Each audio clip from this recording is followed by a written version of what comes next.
Assalamualaikum warahmatullahi wabarakatuh. Perkenalkan, kami dari kelompok 4 Manajemen Keuangan yang terdiri dari 9 anggota. Yang pertama, saya sendiri, Nada Listiani Dewi, NIM 337. Yang kedua, Tri Afriana Kusuma, NIM 316. Yang ketiga, Siva Nuralifa, NIM 318. Afi Alfiani, NIM 319. Zulfikar Muhtar, NIM 332. Muhammad Hasim, NIM 338, Dharma Jati, NIM 340, Rosiko Baihaqi Nur Susilo, NIM 345, dan yang terakhir adalah Yanuar Faiz Hasbi, NIM 341. Di sini kami akan menjelaskan tentang kebijakan dividen. Apa itu kebijakan dividen? Kebijakan dividen merupakan keputusan apakah laba yang diperoleh perusahaan akan dibagikan kepada pemegang saham sebagai dividen atau akan ditahan dalam bentuk laba ditahan, guna pembiayaan investasi di masa yang akan mendatang. Semakin besar laba yang ditahan, semakin kecil laba yang akan dibagikan kepada para pemegang saham. Dalam pengalokasian laba tersebut, timbullah berbagai masalah yang dihadapi. Ya, yang selanjutnya itu teori kebijakan dividen. Dividen adalah tidak relevan. Modigliani Miller atau MM berpendapat bahwa di dalam kondisi bahwa keputusan investasi yang given, pembayaran dividen tidak berpengaruh terhadap kemakmuran pemegang saham.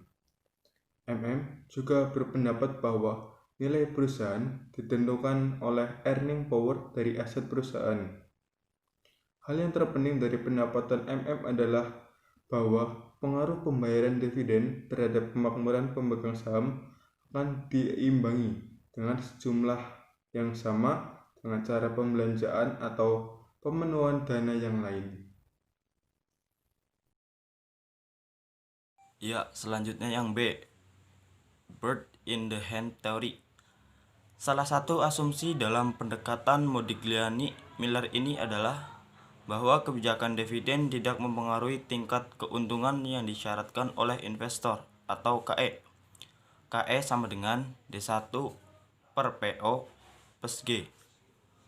Unsur dividen yield atau D1 atau PO lebih kecil resikonya jika dibanding dengan unsur pertumbuhan G yang diharapkan.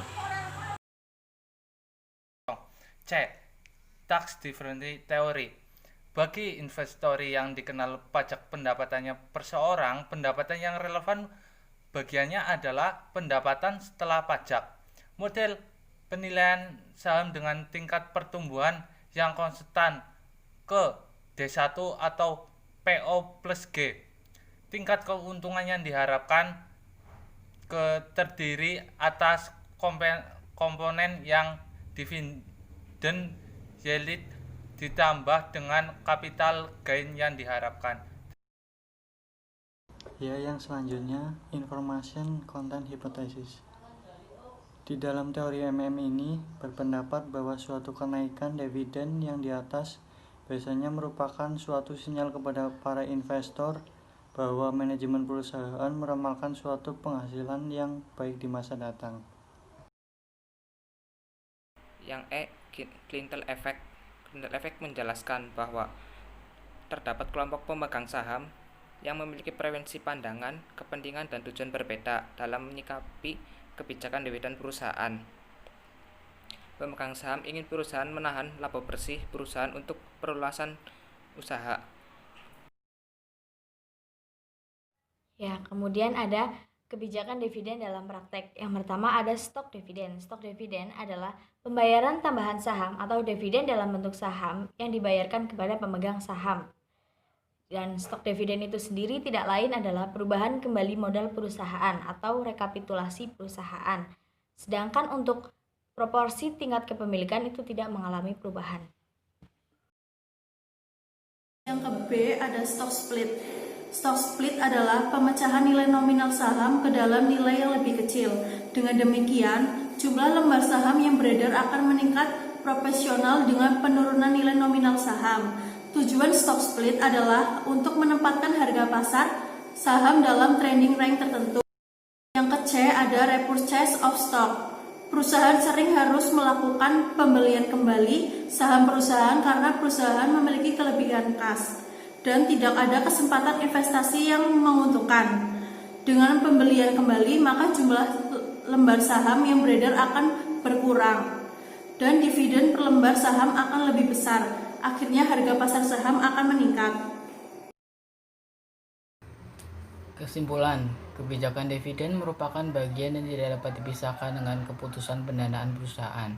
Secara definisi, kebijakan dividen adalah keputusan apakah laba yang diperoleh perusahaan pada akhir tahun akan dibagi kepada pemegang saham dalam bentuk dividen atau akan ditahan untuk menambah modal guna pembiayaan investasi di masa yang akan datang.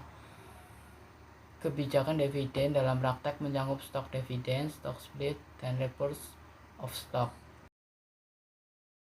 Berkaitan dengan kebijakan dividen tersebut, terlihat bahwa terdapat beberapa pihak yang saling berbeda kepentingan, yaitu antara kepentingan pemegang saham, pemegang obligasi, dan pihak perusahaan itu sendiri.